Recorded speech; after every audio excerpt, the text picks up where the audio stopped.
uses elements. That's what we call them. So for example, some of these are UI elements.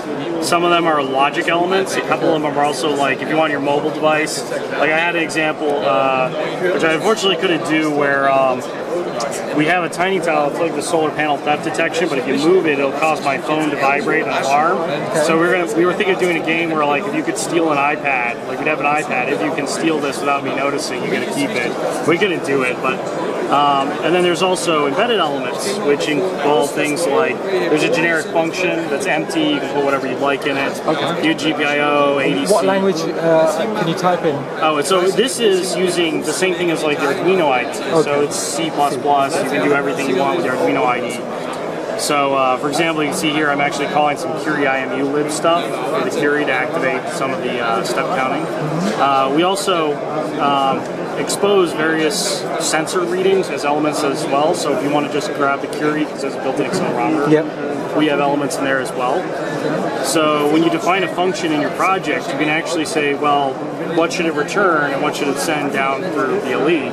So various C types, char, floating point number, integer, string, even JSON objects you can send back and forth.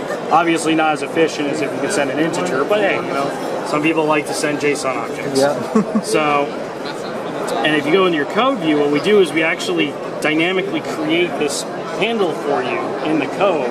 So when you go ahead and say, let's say you drag a button in your work surface and you wire it together, you can see when a mouse press on that button occurs, it'll execute this function. Right. And it'll happen over BLE. So you don't have to set up database tables, characteristics, or do data type conversion. That's kind of where the tool is sort of helping you. So, you can then just define whatever you would like it to do within that function, and if it returns something, you can also have it output data as well. So, let's say you wanted to output it to a label or whatnot, you should probably just start a new project. But you can also set up various properties of different elements, font color, whether it's visible or not. We have a lot of tutorials on our wiki. Our wiki is pretty big.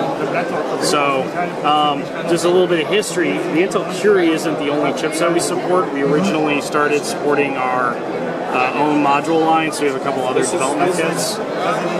So, oh yeah, this is a cool one. This is the solar panel demo, which is the solar panel theft detection. Yep. So if you set your phone to start listening and somebody were to move it, the phone would go off and vibrate, and then you could silence the alarm or do whatever you like with it. And all these examples are going to be on our website, so if you want to check them out and look at them.